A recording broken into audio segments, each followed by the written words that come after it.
Mapagpalang gabi po sa bawat isa sa atin at sumaatinawa ang kapayapaan ng ating Panginoon. Basahin po natin unang Pedro chapter 4 verse 8. Higit sa lahat, magmahalan kayo ng tapat, sapagkat ang pagmamahal ay pumapawi ng maraming kasalanan. Tayo po ay familiar sa kasabihang love conquers all. Kayang mapagtagumpayan ng pag-ibig ang lahat ng bagay. At dito ay parang ganito yung ipinapahayag na kayang pawiin ng pagmamahal ang maraming kasalanan. Kayang magtagumpay ng tao sa anumang kasalanan ng dahil sa pag-ibig. Sapagkat kung mahal natin ang Panginoon, kung iniibig natin ang Panginoon, ito ay maraming kapahayagan sa ating mga gawa, sa ating mga paglilingkod, sa ating mga pagbiministeryo. At sinasabi nga higit sa lahat, above all things, ay yung pagmamahalan ng tapat ay nagpapahayag ng pagpapahalaga natin sa pag-ibig. Na binibigyan nating pagpapahalaga yung pag-ibig na hindi lamang pansamantala, kundi pag-ibig na nananatili. Pag-ibig na walang hanggan. Isa sa masakit na damdamin o karanasan ng tao sa aspeto ng pag-ibig ay ang ma-broken hearted. Diba? Kapag ang tao broken-hearted, parang namatay na lahat ng panahon. Parang nawalang gana na sa lahat ng bagay. Iba ang dulot ng sakit ng puso sa buhay ng tao. Kaya dito ay ipinapaalala sa atin na ang pag-ibig ng Diyos ang pumapawi sa lahat ng brokenness, sa lahat ng sakit, sa lahat ng kabigatan ng ating puso. Kaya higit sa lahat, pag-ibig ang itinuro at pamantayan ng ating Panginoong Hesus. Kung tayo po ay tatanungin sa huling oras, kung malaman natin na huling sandali na ng ating buhay, paano ba natin ipapahayag ang pag-ibig? Paano natin maipapakita itong higit na pag-ibig na ito upang mapawi ng kasalanan? Diba minsan ang tao, habang siya ay nabubuhay, nagagawa niya kung anong gusto niya, nagpapasya ayon sa nais niya, tinatahak ang landas na gusto niya, na madalas wala ang Panginoon sa mga pagkakataon na iyon. Ngunit pag dumating ang huling sandali ng kanyang buhay, doon niya maaalala, kailangan niya ang Panginoon para sa kanyang kaligtasan. Mga kapatid, ang pag-ibig ay ipinadama na sa atin ng Panginoon. Ipinagkaloob na sa atin ng ating Panginoon sa pamamagitan ng ating Panginoong Hesus.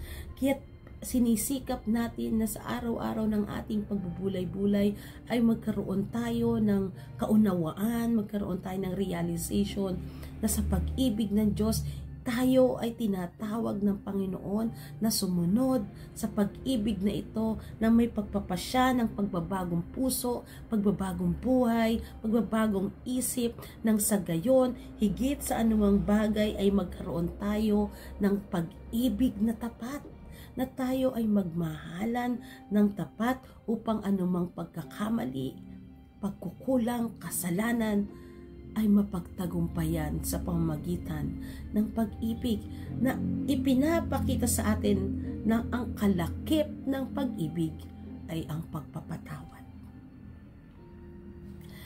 Kaya sa dami ng kasalanan sa mundo, ilan ba ang kasalanan natin doon? Na dahil sa pagkapako ni Kristo sa krus, napawing lahat at hindi binibilang ng Diyos ang ating kasalanan. Ang tapat na pagmamahal,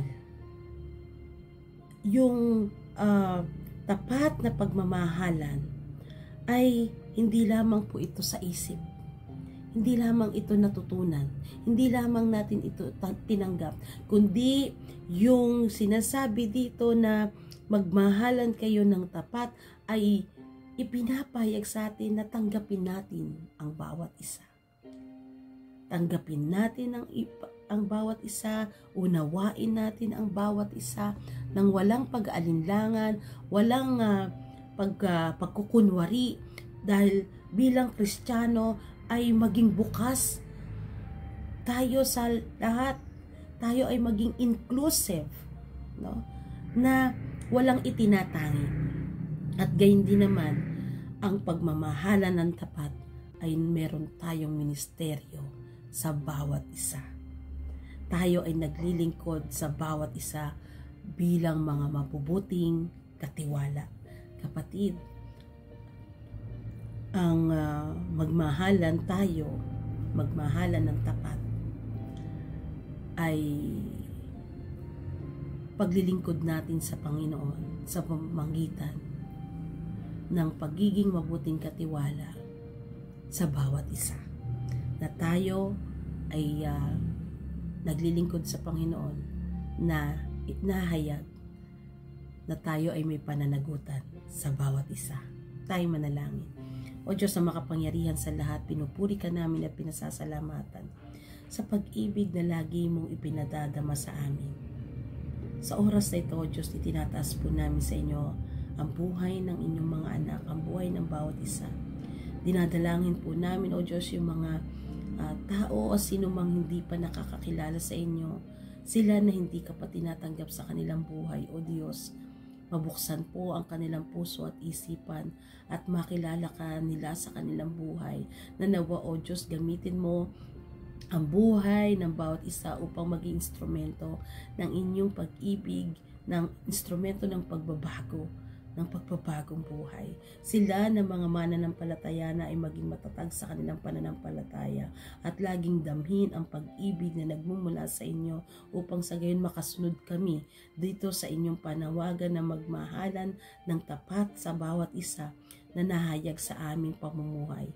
O Diyos, patawarin mo kami sa aming mga pagkukulang. Sila, O Diyos, na naghahangad ng pag-ibig, naghahangad ng kapatawaran, ipagkaloob niyo po ito sa kanila, O Diyos, maranasan nila yung iyong dakilang pag-ibig at pagpapatawad. At gayon din, O Diyos, kami rin naman